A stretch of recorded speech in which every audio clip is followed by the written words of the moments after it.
Saturday morning. I had a nice relaxing morning. I just drank some coffee, watched some booktube, and I just got back from walking my dog. So I think it's been probably like around a month since I last filmed a booktube video. God, sorry guys. And that's because I have been going through a pretty bad reading slump. Like I attempted like 2 different video series and I just could not do it. I tried to do like a Twilight reading video because I was going to film my experience of reading the Twilight Saga for the first time. And that fell through. I did not like it. I only got 80% through the first book and I was like, there's no way in hell I'm going to read the rest of the series. So I DNF'd the series and I scrapped the video idea. And then I had a really fun idea for, like the idea is like my partner picks my TBR. And I started it and I started the first book that he picked out and I was enjoying it, but I just could not get in the reading mood. So I basically took like a 2-week break from reading. And yeah, I don't know. I even stopped watching booktube videos because I was just so burnt out for some reason. I was going through a lot of stuff in my personal life. So I think that might be why. I'm in a really bad reading slump.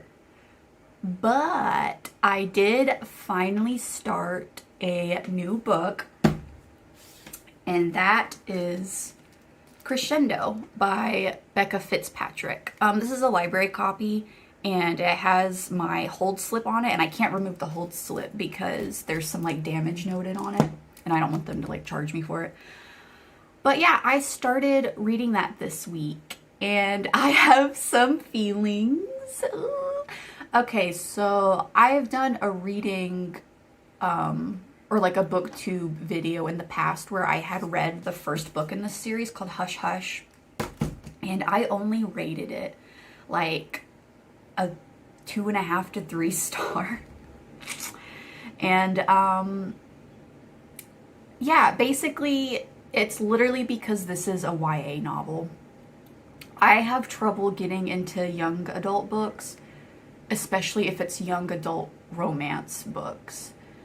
Yeah, let me just explain what the book series is about. It's basically like fallen angels. The concept is really cool. It's a paranormal romance series. There's a girl named Nora. She's like a high schooler, and in one of her classes she meets this really mysterious kind of spooky guy named Patch. And of course Patch is a fallen angel. And in the first book, it's literally just her like trying to solve this huge mystery surrounding her father's death, but also like the mystery behind who Patch is, because Patch is this like freaky dude that's basically like stalking her. Look, I've been reading like dark romance a lot, and I read a lot of like slightly problematic historical romances, so I've become desensitized to this kind of thing. But yeah, I only rated the first book like 2.5 to 3 star because I just think the characters are obnoxious. I don't like reading about teenagers in love. I think teenagers are perfectly capable of falling in love, but I feel like they lack a lot of emotional intelligence that it takes to be in a relationship. And so I just get annoyed while reading because I'm like, y'all aren't even communicating, and there's all this conflict and angst because of it. Whatever. But I wanted to keep reading the series because I really love Becca Fitzpatrick's writing style. It's super atmospheric. She's also super good at writing mystery and suspense. Like, I feel like I'm reading, like, past, like, the annoying, like, young adult romance bits, I feel like I'm reading a suspense novel with a paranormal element, and it's really fucking cool. So I was like, dude, this book is annoying me, but I want to keep reading the other books in this series. Also because in the first book, the last couple chapters, I was like all in. Like I was like, okay, this is really intense. I like this. I love the story and all of the mystery unraveling, and I need to find out more. So yeah, the reason why I picked this book up is because since I'm in a reading slump, I thought that maybe I should prioritize my library checkouts, because I end up having to renew my holds, or a lot of times people place holds on them and then I have to give them up. And so I was like, look, I've had this book for a while. At some point somebody's going to put a hold on it. I should just bite the bullet and read it. And I started it and I was immediately intrigued. So this is the second book in the series, Crescendo, and it immediately follows like the summer after the events that happened in the first book. And it immediately jumps into a bunch of angst. I'm going to read the little blurb for you guys. Nora Gray's life is still far from perfect. Surviving an attempt on her life wasn't pleasant, but at least she got a guardian angel out of it. A mysterious, magnetic, gorgeous guardian angel. But despite his role in her life, Patch has been acting anything but angelic. He's more elusive than ever, if that's possible. And what's worse, he seems to be spending time with Nora's archenemy, Marcy Miller. Nora would have hardly noticed Scott Parnell, an old family friend who has moved back to town, if Patch hadn't been acting so distant. Even with Scott's totally infuriating attitude, Nora finds herself drawn to him, despite her lingering feelings that he is hiding something. If that weren't enough, Nora is haunted by images of her murdered father, and comes to question whether her Nephilim bloodline has anything to do with his death. Desperate to figure out what has happened, she puts herself in increasingly dangerous situations to get the answer. But maybe some things are better left buried, because the truth could destroy everything and everyone she trusts. Yeah, it's immediately angsty. Basically, the conflict that starts at the beginning of this book is literally because of a lack of communication between Patch and Nora. And I'm so annoyed. I understand like a point like of her like viewpoint a little bit, but the way that she handles it is like obnoxious to me. Basically, yeah, I was intrigued because her like school bully plays a bigger role in this book. Like in the first book, you just think that she's just some obnoxious high school girl that's like really fucking mean to Nora, but she actually has something to do with the angel situation that's happening in this world. And basically at the beginning of the book, Nora confesses to Patch that she loves him for the first time. Like she actually says, "I love you," and he doesn't respond back. And the next day she realizes that Marcy Miller has seen Patch. Like that same night that she had said, "I love you," and he didn't say it back, he had gone to her house and was standing outside her window. And so Nora confronts him, and he's like, and she's like, "Why the hell are you hanging out with my school bully? You know this girl treats me so bad." And he's literally just like, "I can't tell you. This is angel business, and I can't tell you." So Nora freaks out in a jealous rage and is like, "Look, how can we even be together if you can't tell me what's going on?" And he admits that this part of the situation is that since he just recently became a guardian angel and no longer a fallen angel, he's still in the red with the archangels, which are like the biggest hierarchy of the angels, and they control everything. And he's like, "Look, I'm your guardian angel, but we're not supposed to be together. And the archangels are looking for a reason to send me straight to hell, and so we need to be really careful.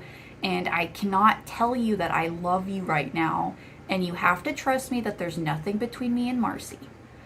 And so Nora suddenly realizes that, like, oh my gosh, like, his life, he's immortal, his life is in danger, and maybe we shouldn't be together, especially if we can't even, like, if we have to keep secrets from each other. And she breaks up with him, like, within, I think it's like the second chapter of the book. And then along with all the Marcy Miller drama, here comes in this Scott Parnell dude, which was like a guy that she knew whenever she was like in early elementary school. And this isn't a spoiler because it's pretty much hinted at right at the beginning, but it's a thing where Nora starts to realize that Scott might actually be a Nephilim. And Nephilim are basically like half human, half angel hybrids, specifically fallen angels. It's described in the first book that Nora actually has Nephilim bloodline in her. She's not like a pure Nephilim, but in her ancestry there was a dude that had become a Nephilim. And there's like a whole plot with the Nephilim and archangels and how during this specific Jewish holiday, not the archangels, the fallen angels can possess these Nephilim for 2 weeks out of the year. And so there's an ongoing like war between these Nephilim folks that are like, we want bodily autonomy, and the fallen angels are like, we don't care because we gave you your supernatural powers, so you should just let us do whatever we want, you spoiled brats. And it's also a big deal because if the Nephilim don't exist, the fallen angels could choose to possess humans. So it's like this huge war thing. And then on top of that, there's like hierarchies of guardian angels and archangels. And there's just this huge paranormal war that's going on, and Nora's getting dragged into it. So yeah, there's just this huge like mystery aspect, and the book is so like suspenseful and atmospheric. It's very like dark romance vibes, and I'm eating it up. I'm pretty far into the book. I only have maybe like a quarter left. I read a lot of this last night, but yeah, I'm into it. It's still, parts of this book still really annoy me because of the lack of communication, but I'm so into this angel storyline and the mystery that like I need to know what Marcy Miller has to do with anything, and I need to know more about this Scott dude. So yeah, I don't know, I'm invested. But yeah, I think that's my plan today, is that I'm going to try and finish this book today. If not, I'm going to finish it tomorrow. But I'm not necessarily in the reading mood right now, so we'll see. My partner is actually out of town visiting his some of his family members. They're like, everybody's vaccinated and it's safe. But it was so nice. He cleaned the whole house yesterday before he left, so I don't have to clean house today, so I have a lot of free time. But yeah.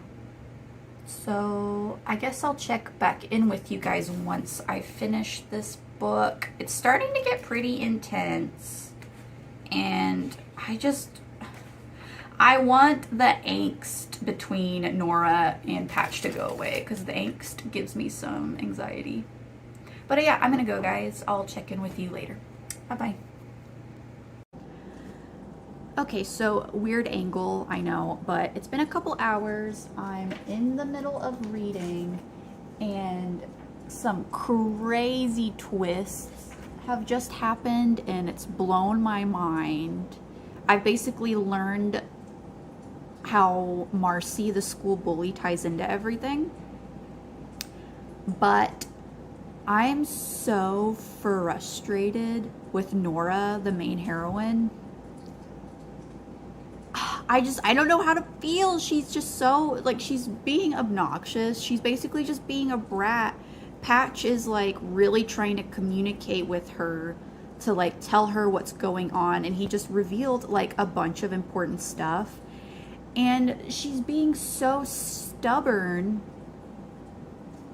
For one, I don't want to say it because it's a spoiler, but she thinks Patch, like, did something really bad concerning her father. So that's why she's hesitant to, like, listen to him.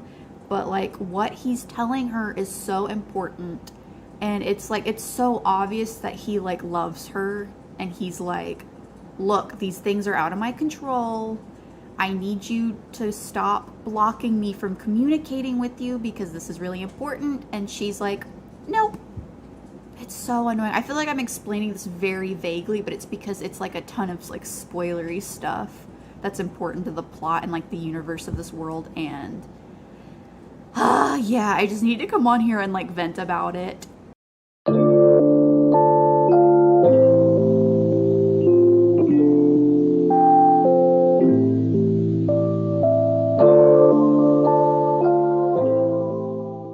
Wow, okay, this is not a reading update, but I just got back from walking down the street. We have like a neighborhood coffee shop, which is really nice, and I picked up some ube oat milk tea, which is, it's good, but it's not as sweet as it normally is. But yeah, right whenever I came back, a FedEx driver just pulled up and he delivered a really exciting package. It's from an Etsy store called Fugly Barbie, which is like hilarious. I'm gonna link the store in the description below. But yeah, I'm trying to decorate my office at work. You know, I spend like 8 hours a day, 5 days a week there. And I just want to make my workspace more cozy and like enjoyable to be in, you know? Excuse me.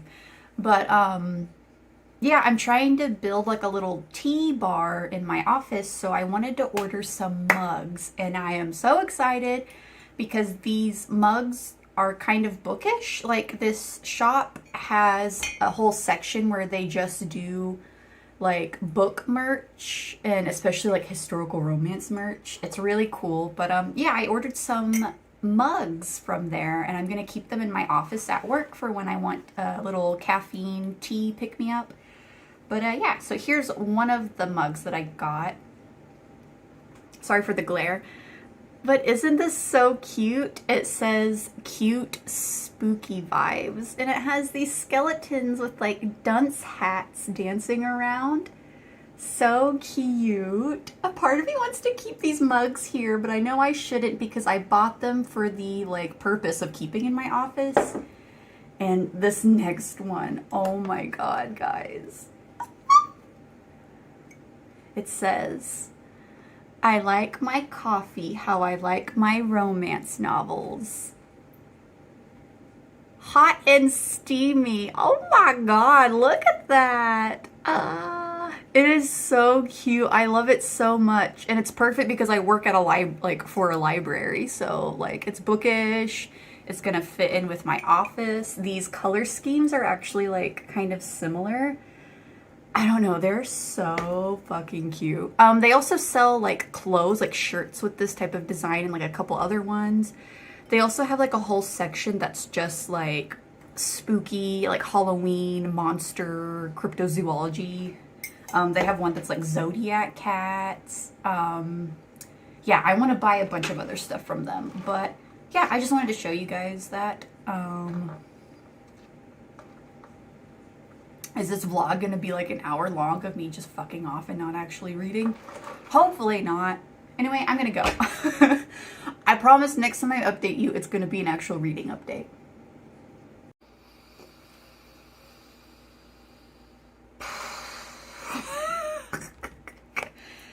Okay, I'm back. I just finished Crescendo by Becca Fitzpatrick, the second book in the Hush Hush series. And I think I have what I would call a book hangover. My head fucking hurts. Okay, I'm rating this a 3.5 to a 4 star. I have so many, I have issues with this, and it's literally because it's a young adult book, but also it's good. It is good. Yeah, so I don't know how to talk about this book because I feel like I can't explain anything without spoiling the whole series. Oh my god. Okay, so there were three plot twists in this book that I was not expecting at all. That's what I can definitely say about Becca Fitzpatrick, is that she's really good at telling a suspenseful story with like crazy plot twists. This book ends on a cliffhanger, like holding on by your fingernails kind of cliffhanger, and I can't believe it. my head hurts because it's like you're rooting for Nora and Patch to finally be together, and then once they're reunited, it's literally like they're together for 30 minutes and then shit hits the fan again. And this book was so intense during the end. Yeah, it just feels like you're reading like a suspense thriller.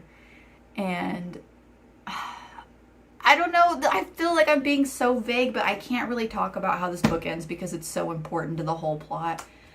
But yeah, I'm rating it a 3.5 to 4 stars just because, again, I get really annoyed with young adult books, specifically with the characters. On about like the character Marcy Miller, her school bully, being involved, and I wish she plays like a really big role, but I wish she would have like taken it farther, because it's like they just talk about Marcy, like how like she has like, you know, what she has to do with everything, and then we never really see her again. And I'm like, so we're just gonna talk about this, but then we're not gonna elaborate more? Like, we're just gonna see her and then she's gonna disappear? Like, I just don't get it. Like, they should have included her more, maybe? I don't know. That was like an aspect of the book that I was really looking forward to, and I feel like it just kind of got brushed past. There was also just like little parts of the book where I was like, why the fuck is this happening? Like, Nora has a best friend named V, and she is like in this book a lot, and she's really funny, and I love the moments that she's in the book because it's kind of like, she's almost like comedic relief for this really dark story.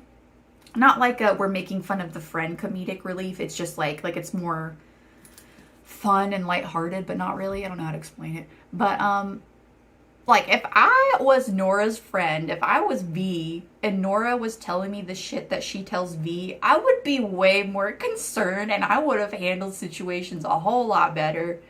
But yeah, so many crazy plot twists. My head hurts because I was like so stressed out towards the end, and I thought everything was going well, and then the book ended on this cliffhanger where you're like, what the fuck? And also, guys, okay, the third book, this is a 4-part series, and I looked up the little blurb summary for the third book. The third book is called Silenced, and this is not a spoiler because it tells you like on the little blurb in the book that it starts with Nora having amnesia.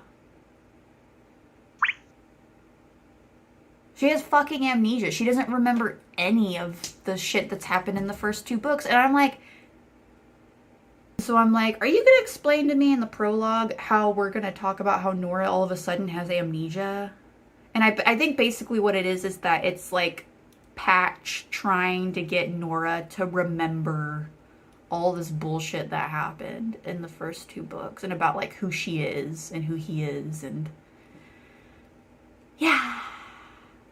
So that was a stressful yet enjoyable read. Like, I'm intrigued. I'm definitely gonna pick up the third book in the series. I'm too invested in this book series now to give up on it, even though I'm rating it low. I'm only rating it a 3 to 4 star. Yeah. Also, I can't remember if I mentioned it in the previous clips, but I looked up Becca Fitzpatrick to see if she wrote any more books, and she actually released, I think, 2 adult thriller romances. Like, dark romances with like a thriller suspense aspect. And like no shit, that makes a lot of sense because of the way that this book is, like this book series is. And the way that the heroes, that I'm like, yeah, I can see that. I'd totally read that. I'll probably pick up her adult books maybe in October for more spooky vibes. Yeah. But, yeah, so I finished it. I don't even know what time it is. I want to say that my camera cut out. But, yeah, it is like a little after 2 o'clock, and I can't believe I like spent that long reading. I actually had a really nice day. It was really relaxing. But yeah, I'm not gonna read anymore tonight or like this afternoon because, yeah, I just got book hangover, which is sad because I'm just now getting out of a reading slump. But I'm just gonna take it easy for the rest of the day. I'm gonna take it easy. I'm probably not gonna read again tonight, but I have an idea of the next book that I'm gonna pick up, but I'll probably check back in with you guys tomorrow. But yeah, I'll see you later.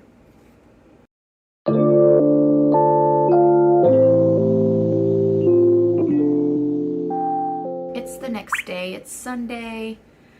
My partner and I just took it easy this morning, and it's close to noon. We just finished brunch. Yeah, and I started the next book that I wanted to read, and that is Dowry of Blood by S.T. Gibson. Wow, the glare on that is crazy. Yeah, so basically I kind of sort of have to read this because I have had this checked out honestly for probably a couple months now, and somebody finally put a hold on it, and it's actually due this coming week. So I was like, okay, I just need to bite the bullet and read it. And it was funny because I just saw another booktuber finish reading it, and then she had mentioned that it was really good and that I should read it, and she mentioned that it was really good. And so I was like, okay, this is a sign, time to sit down and read it. And I'm only this much in, and I'm completely hooked. I didn't think I was gonna read it all today, but I feel like I'm gonna get a huge chunk of this read today. This is basically like a retelling of Dracula, but it's told from the perspective of one of Dracula's wives. And based on what I've heard, like, people say about the book, I think this is mostly like a Sapphic polyamorous love story. Here, I'm gonna read the blurb. Saved from the brink of death by a mysterious stranger, Constanta was transformed from a medieval peasant into a bride fit for an undying king. But when Dracula draws a cunning aristocrat and a starving artist into his web of passion and deceit, Constanta realizes that her beloved is capable of terrible things. Finding comfort in the arms of her rival consorts, she begins to unravel their husband's dark secrets. With the lives of everyone she loves on the line, Constanta will have to choose between her own freedom and her love for her husband.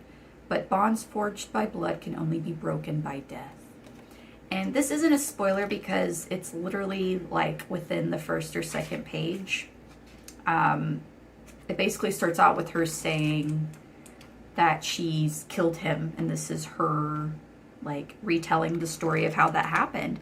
But it's really interesting. So there's no chapters, there's parts, and it's almost like you're reading little bits of her journal or something, and she's writing this as if it's like a really long letter that she's writing to Dracula himself. And she doesn't say that his name is Dracula in the book, even though it's just like we as readers like know that it's like basically Dracula.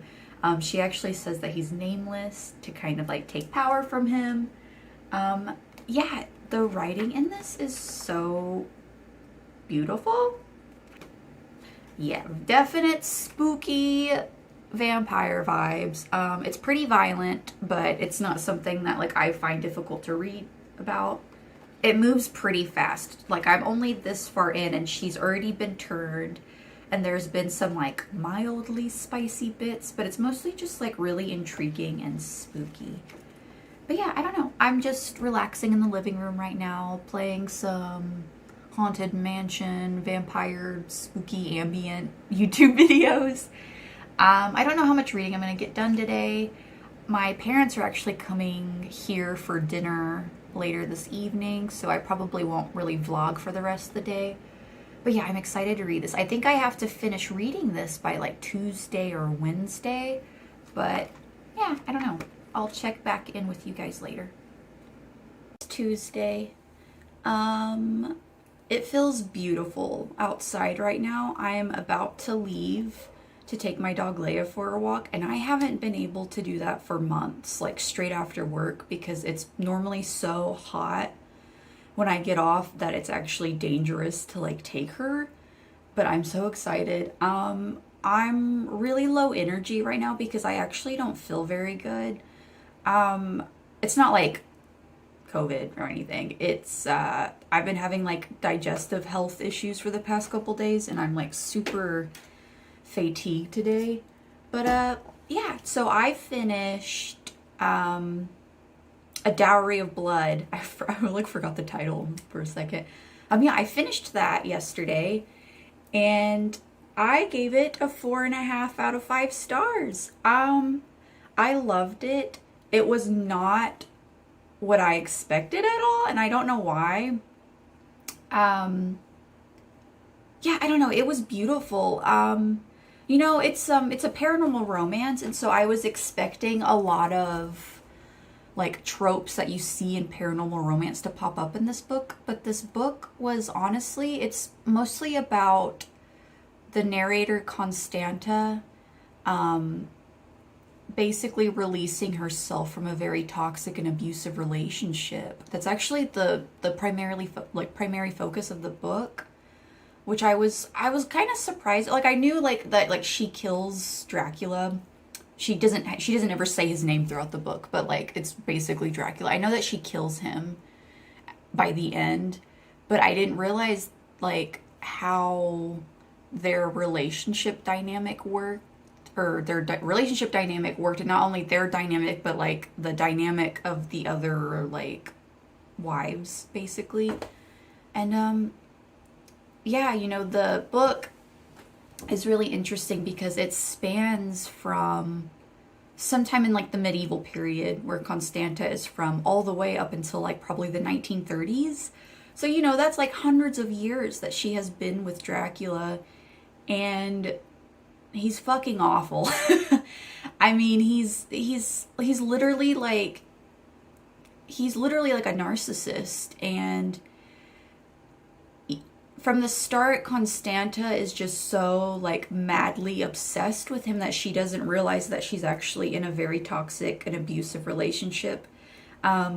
Dracula basically grooms her, he gaslights her, he cuts off a lot of her contact with the outside world, and she lives with him for these hundreds and hundreds of years.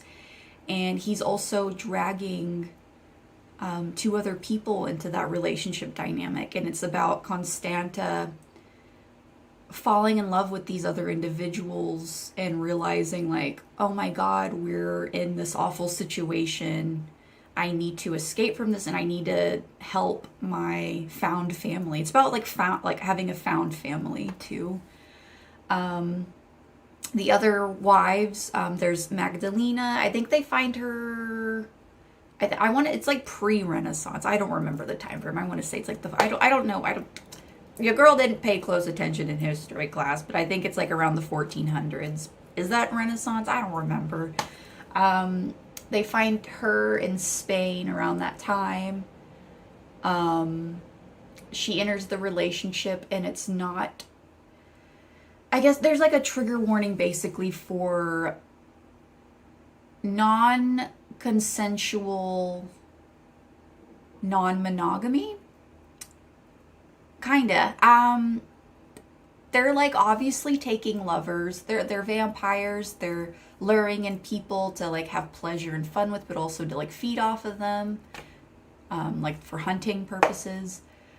But Dracula, who she just refers to as like my lord or you throughout the book, he basically just takes Constanta to go meet this Magdalena woman, and she's like, holy shit, this is your other like actual lover, and I had no idea. And he's basically like, oh, but I'm getting her for you too. And that's how Magdalena is introduced into the relationship. It was just so interesting because like I'm not a polyamorous person. Like I wouldn't be in a polyamorous relationship, but I like truly believed in like this love story between Constanta and these other folks. Yeah, her and Magdalena, they actually have a very passionate romance, and it's really beautiful. But it's like very apparent and like quickly realized by Magdalena that like, oh, she's also like being controlled and groomed by Dracula.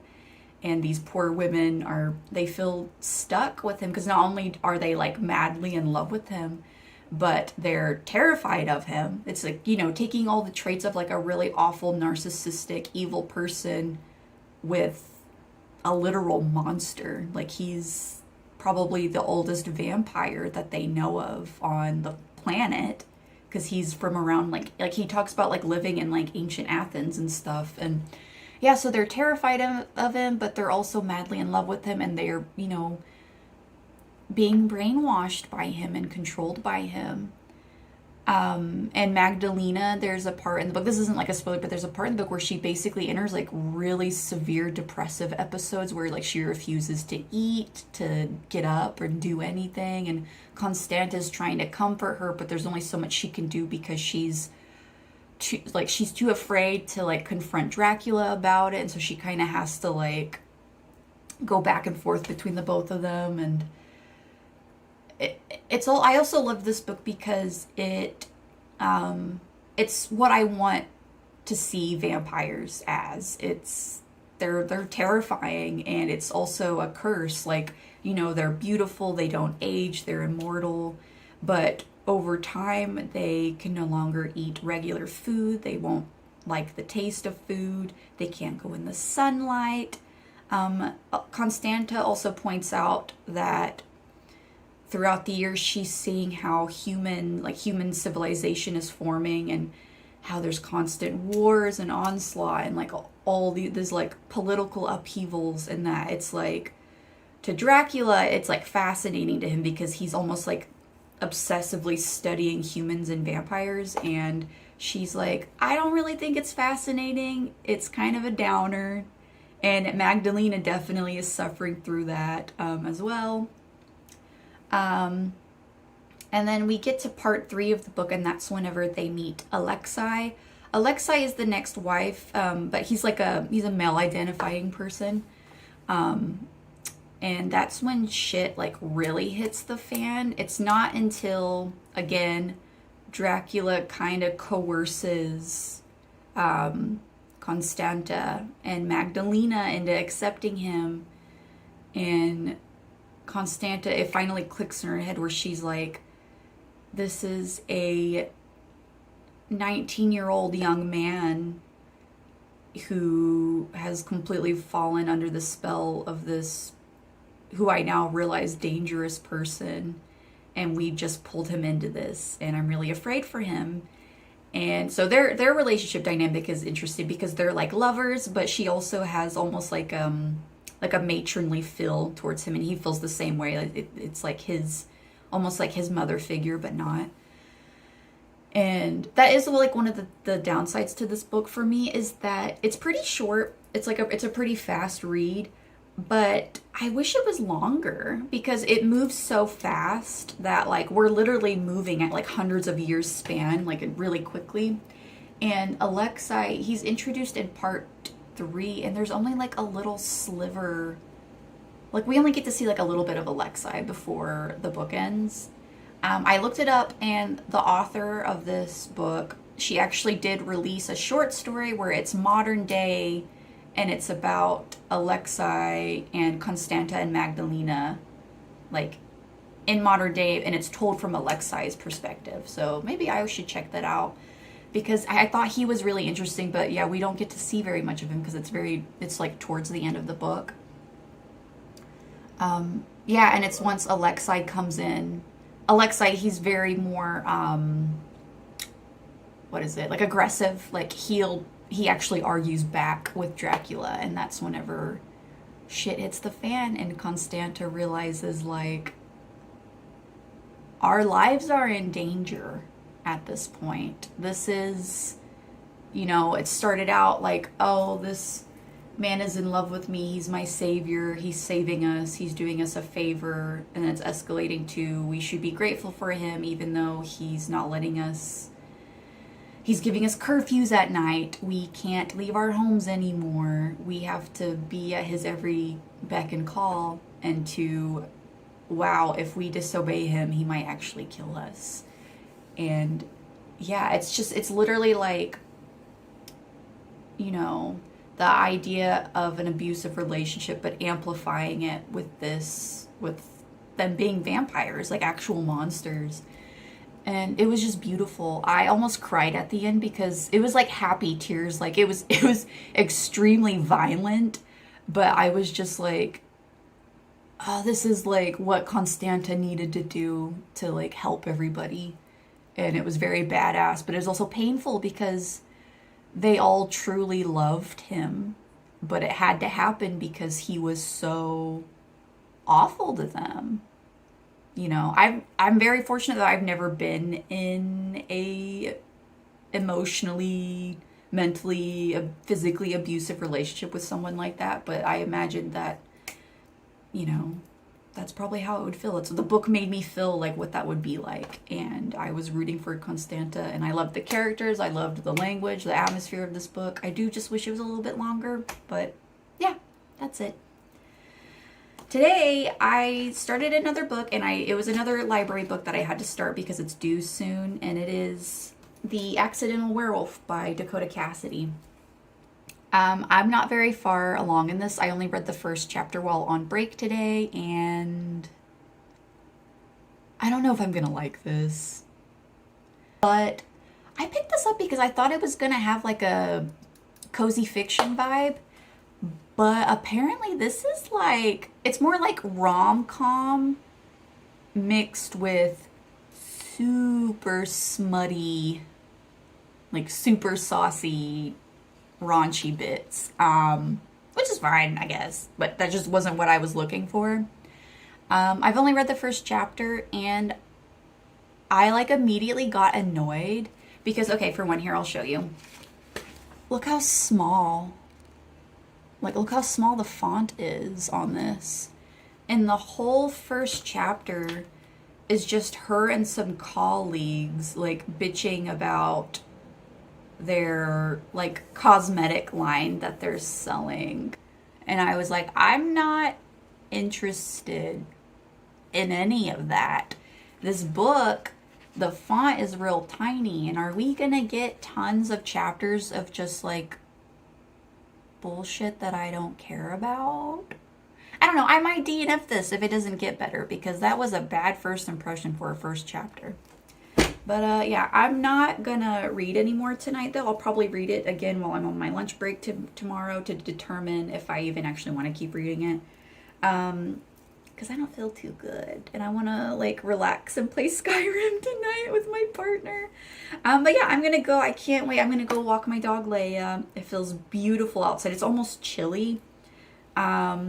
This Wednesday is the first day of fall. Definitely, like, spooky vibes this week, right? I've read a book about fallen angels and vampires so far, and maybe a werewolf book. So yeah, I'm excited. I'll check back in with you guys later. Bye. It's been like a week, excuse me, it's been like a week and 2 days since I last vlogged. I had some things going on. Yeah, I was reading throughout that time, but I just never had the energy to actually pick up my phone and vlog anything. Yeah, I don't know. I had a weird week. Basically, last Thursday, my, like, childhood family cat that lived with my parents, he passed away. He was literally like 19 and a half years old. He was super, super old, but I was super attached to him, and so his passing was really hard for me. Even as I'm talking right now, my eyes are like tearing up. But yeah, so I was really sad. I still am kind of sad. It's kind of like the end of an era, because his name was Atticus, and he was a part of my original, like, family pack, like the animals that my parents kept when I was growing up. So it was kind of bittersweet. But yeah, so he passed away. And then the weekend following that, it was really nice. I just had like a really busy schedule. I met up with some of my really close friends, or a couple of my close friends, and we had like a little barbecue get together. And then my partner and I, we had a double date with my parents at like a local museum, and it was just really, really nice. And it was like a good way to get like my mind off of things. But I did read throughout that time. So the last book that I mentioned, I don't even remember what the fuck it was called. I think it was like Accidentally a Werewolf. I DNF'd that so fast. Yeah, I DNF'd that within like halfway through the second chapter. I just did not like the author's writing style at all. It was just so weird. Like literally like that whole half of the chapter was just the hero trying to get the heroine to like pay attention to him, and they're just sitting in her living room and they're both just like wah, wah, wah, wah, wah, wah, wah, like trying to like talk to each other, but she like wouldn't pay attention. And also the narration was super weird. It was like the author was trying to tell in like third person, but then she was also talking about like the thoughts of the heroine, but in a way where it was from the heroine's point of view. And then I was just getting super confused on how like whose perspective am I paying attention to? And also the author had like, she was using like an excessive amount of curse words, which I'm totally fine with. I mean, obviously I've been, I curse like a sailor, but it was just so weird. It was literally like I was reading like a middle schooler who wrote a fan fiction and they're just now getting used to saying curse words for the first time. Like literally, like there was a part in the book where the heroine, like, she just realizes like how like stunning the hero is, and he's like in her living room, and so she's like giving him compliments in her head, but she literally calls him a brick shit house. Like, what does that mean? A brick shit house. So then I was kind of stuck because I was like, man, I'm kind of in the mood to read like a shifter or werewolf romance. And then ironically, I completely forgot that I had placed a hold on this book, which is A Wolf in Duke's Clothing by Susanna Allen. Look at this cover. It is so, oh God, I love them so much. They look so good. But yeah, I completely forgot that I had put this on hold with the library, and then it just like popped up in my office, like somebody dropped it off, and I was like, perfect timing, right? And I actually listened to the audiobook version. I'm conflicted about how I feel about this book. And the reason why is because it's kind of the same, not similar issues, but like the same reasoning behind my rating for Crescendo, where there are parts that I really loved about the book, and then there are other parts that I just didn't really jive with. And I kept going back and forth between like a 3 and 4 star. And so I feel like I can only give this a 3.5 star. Yeah, so basically this is a paranormal historical romance. And this is the first paranormal historical romance I have ever read. Like a fated mate, soulmates, werewolf shifter romance. So basically, yeah, Felicity, she is our heroine, and she's like almost on the verge of spinsterhood. Basically, her uncle is a piece of shit. And yeah, that's like the main thing you gotta know. Her uncle is awful. He like for whatever reason waited until she was like 20 years old to like put her out to the ton. Her uncle has made this deal with her where he tells her that in her father's will it states that if she doesn't marry until the age of 25, she will be able to inherit her mother's like horse stock. Her mother was like into like breeding horses for people. And yeah, so Felicity's uncle tells her that there's like this weird contract in the will, and Felicity doesn't really understand, but like she wants to honor the memory of her parents after their passing. And so she really wants to inherit this, you know, all the horses, so that she can like hopefully carry on the business of rearing and selling these horses. And she's also wanting to develop her own like breeding line of horses. So she's like really determined to like not find a husband, basically. So her uncle had put her, like he released her to the ton to be married whenever she was 20 years old. And for 5 years, or almost nearly 5 years, yeah, she's just been like evading everyone. She purposefully dresses in a manner that is like unappealing for her figure and her looks, so that she, like people won't, you know, talk to her. She tries to be polite, but for the most part, she tries to find like a secluded corner to like stay away from everybody. She's just really determined not to get married because she wants to, you know, carry on her mother's legacy. And our hero is named Alfred Blakesley, and he's the Duke of Lowell. And lo and behold, he's actually a werewolf shifter. And yeah, this isn't like a spoiler, but basically,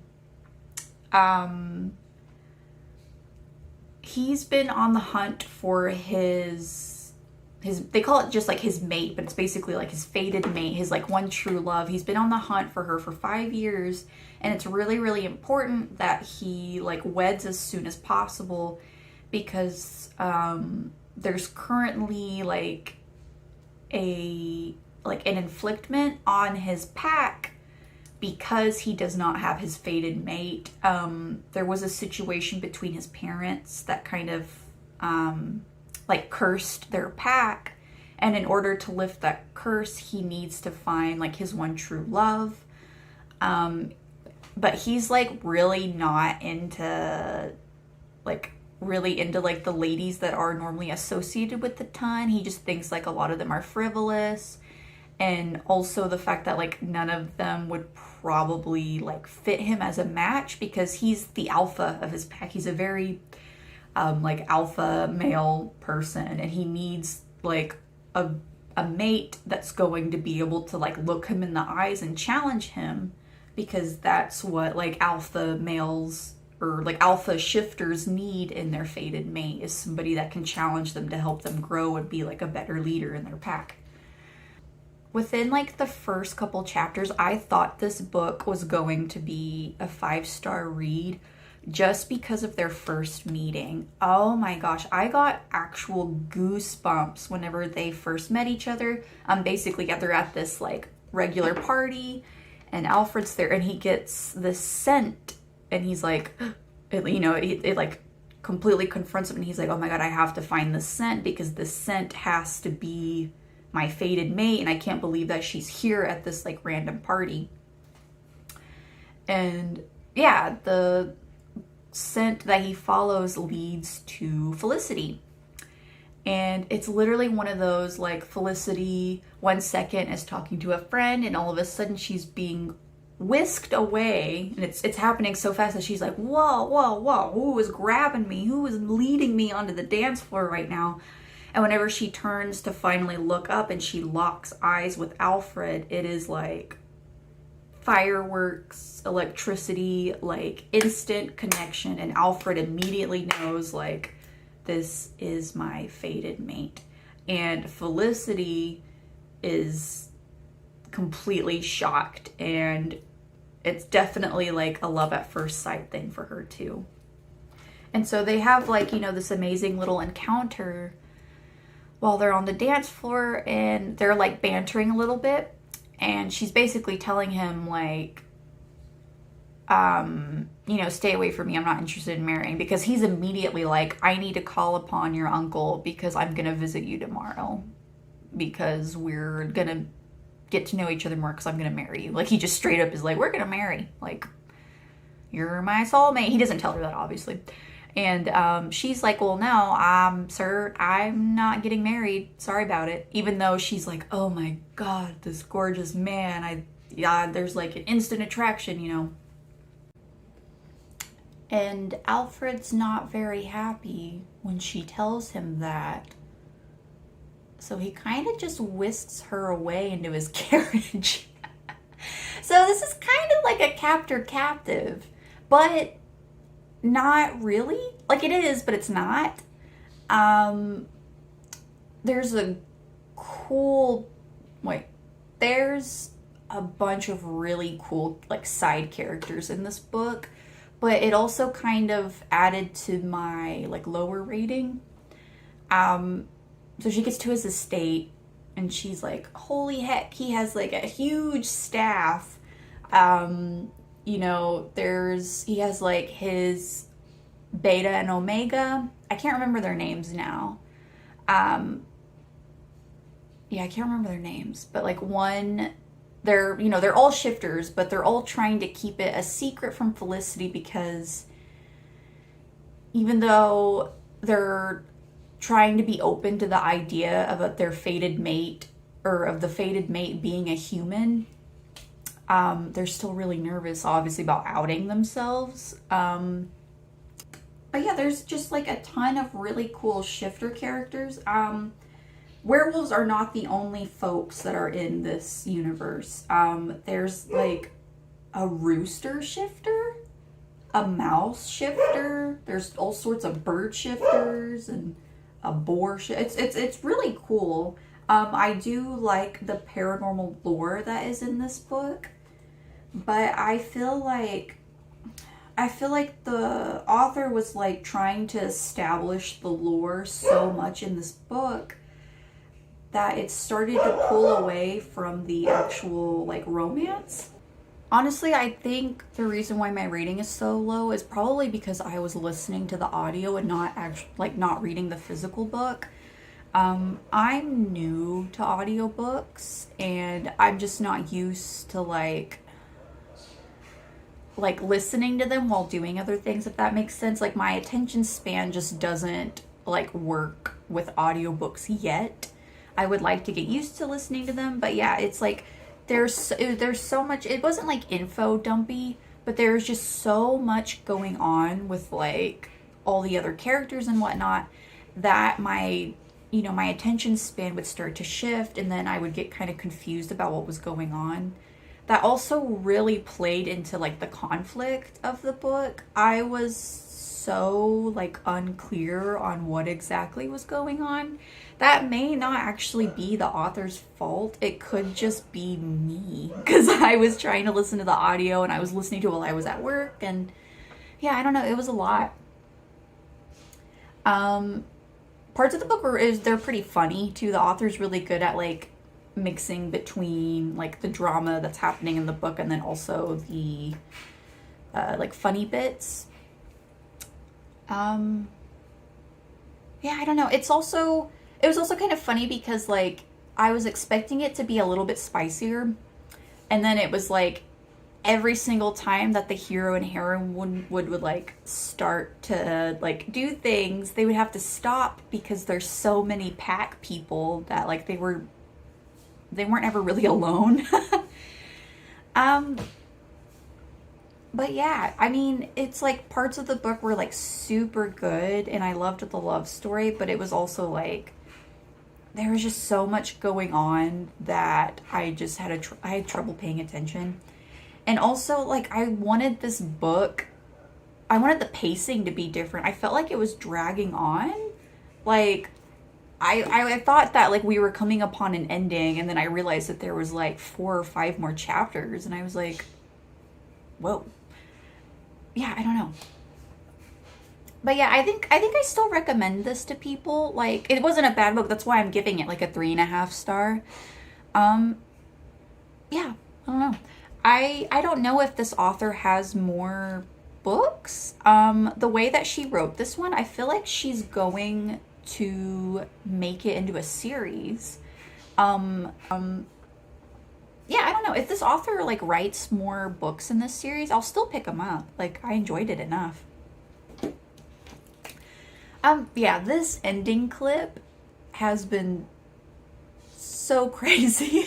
It was so hard to film this for some reason. I'm a woo-woo bitch that believes in Mercury retrograde, and I just feel like that's what the energy is happening right now. Yeah, and I feel kind of bad that I didn't film any more clips, but also I really needed the time off. But yeah, I hope you enjoyed the video anyways. I feel like I'm starting to like really get out of the reading slump that I had. I'm super excited because this week is the start of October and I have so much cool reading plans and books that I have planned to read. And yeah, it's spooky season and I'm so excited. But yeah, I'm gonna go. I guess you can comment about what you think about it. I don't know, I guess you can comment if you want. Maybe list like a spooky book that you're super into, or if you've read any of these books, how you feel about them. Yeah. I'm gonna go now. Bye.